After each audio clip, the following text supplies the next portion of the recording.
Hi guys, Sam again from Warpgate Studios. How you doing?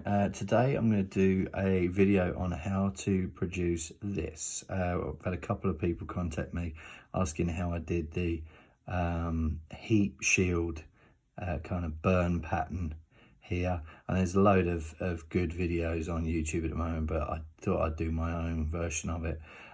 So yeah, all this really is a good amount of different washes on this. I'm going to try and bring that a little bit closer so you can kind of see the effect I got on that heat shield, and I'm going to replicate it today for you to have a quick look at.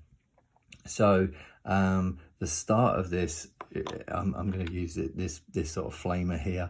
The start of this is purely a lead belcher base, and then a wash of Nuln Oil or Army Painter dark tone or whatever sort of black wash you want to use over the top of it. And then the paints that we're going to be using is Casandora Yellow, which has got the kind of, you can kind of see it on there, there's that kind of yellowy tint right in the end. And then we go into a thin coat of orange, because then it goes from yellow to orange. And then we go to a purple, which is Druchii Violet. And then we finish off with a blue of Drakenhof Nightshade on there. And I actually go over a little bit of the edges and around that last bit with a bit of black as well. So we're going to do it on camera today so you can kind of see the effect. I'm going to keep this guy over here so you can kind of see where it's going to end up. And we'll get going. I'm just going to shake up the Casandora Yellow. And I'm only going to be applying this to the heat shield. It's not going to be to anywhere else. And it's really after you've got the base color here and the wash of black to give it a little bit of darkness. It's really just a case of putting nice thin lines on here of where the burn pattern was going to go. And I'm going to kind of give this a layer on this side, because this is going to be the furthest away from the flame, and just to kind of give that a little bit there. And it's a big one, it's a big layer, but I'm going to be overlapping a lot of the layers together, so you can kind of see that there. That's the start of it, and I'm going to be overlapping layers on this as we go, and kind of blending them.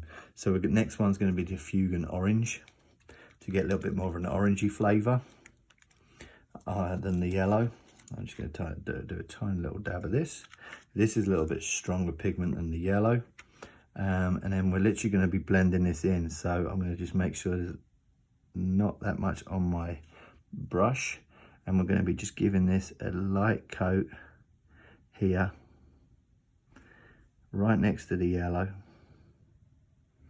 And then we're going to be blending it in a little bit. So you're going to take off most of the wash there and blend it in with that yellow, so there isn't a distinct line between the two. You may need to load up with a little bit more just to get that blending in there. Okay, and I'm kind of happy with that. And then we're gonna wash our brush out, and then we're going to get to the cool stuff. So we're going to get the purple going now. We're going to blend this in. So the good thing about these washes from Games Workshop is the fact that they do have a work time a little bit longer than the acrylic paints do. So you can work with them just a tiny little bit longer. You still got to be pretty quick, but they're decent work time. So this is the purple, and I'm just going to give this again a layer. Don't want too much on your brush.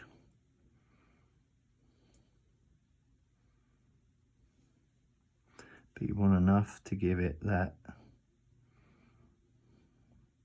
And again, take it off your brush and give it a bit of a blend in, so that you got these distinct lines on here. Maybe a little bit more on the purple. And this is really just to give the eye something to look at. They don't need to be perfect, because again, burn marks on these things aren't going to be perfect. So that's the three so far. So the yellow, the orange and the purple. that I've done. And again, you can always go back over if you don't think that purple's a little bit too, you know, it's there, you can get an impression of it, but you don't want it too crazy. And then you're going to finish it off with the Drakenhof Nightshade, which is the blue. And I like this one because this is going to be the closest point to the black that we're going to use, because again, anything that's going to get that hot from a flame is going to be pretty dark and flat. So let's get some blue in there, and then I'll show you how we tie it all in again. So you can kind of see that's the effect that we've got going from there. In all honesty, because I've got all of the colours still on my palette, the yellow is still taking up a little bit too much on this, so I'm going to get a little bit of orange and move that in there a little bit more, but we're going to tone that down a little bit by taking some of it off. And in all honesty, the purple, I want a bit more of the blue on there, so we're going to start pushing some of this around. And it really is just a case of blending these four colours in and getting it looking good. The yellow is still a little bit too prominent for me on here, because it looks a little bit too seen. So I'm going to turn that down a little bit by putting a little bit more orange on there.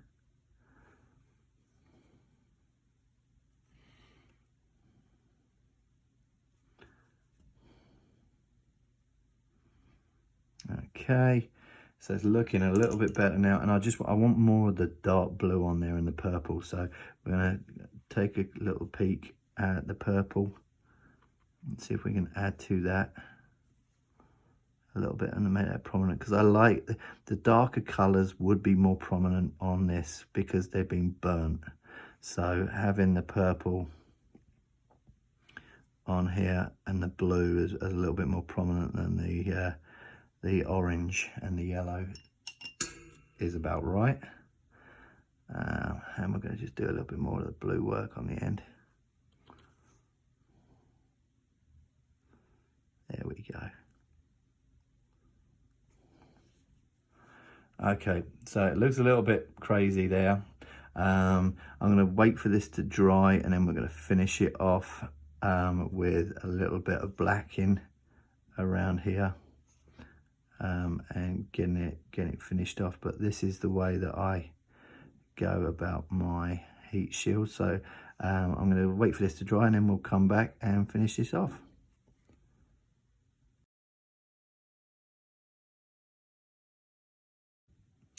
Okay, so there it is, all dried, ready to go. Maybe a little bit too much yellow for my liking on this one, but it's still workable and still decent. So I'm just going to finish it off now. And the way that I finish this model off to get to the same kind of level as this, you can see they're looking pretty similar now already, is I put a little bit of black right on the front of it here, just to give it a little bit of something more interesting. So I'm just going to grab some Abaddon black, but you can grab Vallejo, any black you've got. I'm just going to put a little dab on there, and then what I do is I get a crappy old brush like this, give it a dab, because we're going to actually use stippling on this one, and I'm going to cover the end in black, get most of it off, and I'm just going to dab on here, a bit too much still, and it's kind of like a dabbing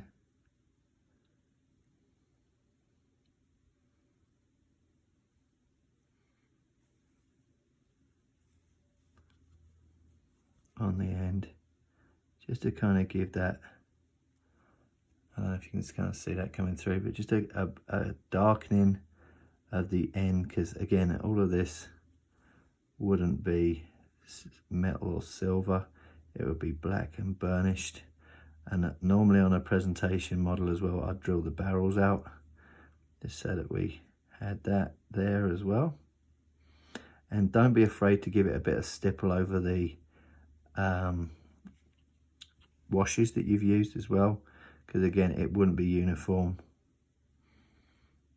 And I'm going to use another brush as well now, just to get a little bit more finer detail on this one, and paint a little bit more on there.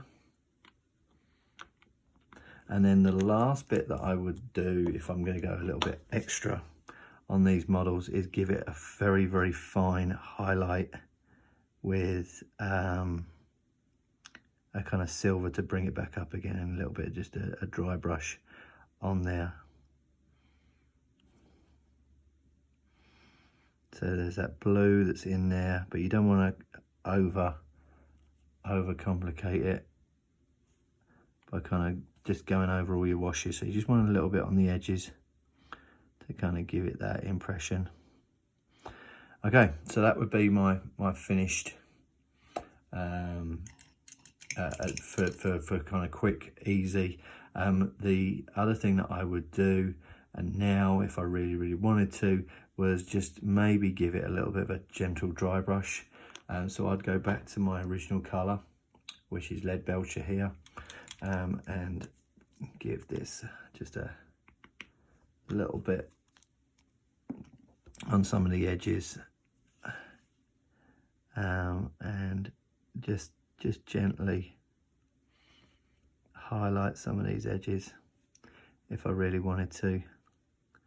You can kind of go crazy with these and just put a little hint of silver in there, just to finish it off. Just a little edge highlight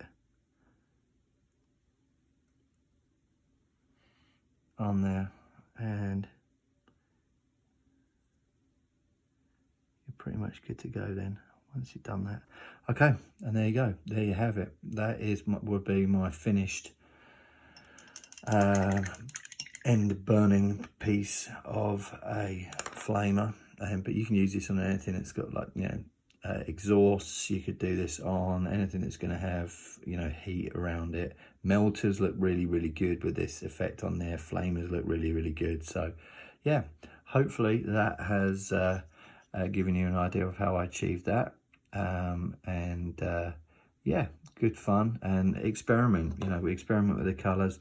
They're generally the colors I use because I kind of like them, but I've seen people use more reds in there sometimes as well, and some other bits. But yeah, that's how I achieve my burnt flamer end. So yeah, hope that's been informative for you. And if you like this video, please feel free to like and subscribe to the channel. I'm going to be doing a ton more videos on little things like this, on how I achieve it going forward. But yeah, thanks ever so much for watching. Any questions, please put it in the comments below, and yeah, I'll see you soon. Thanks.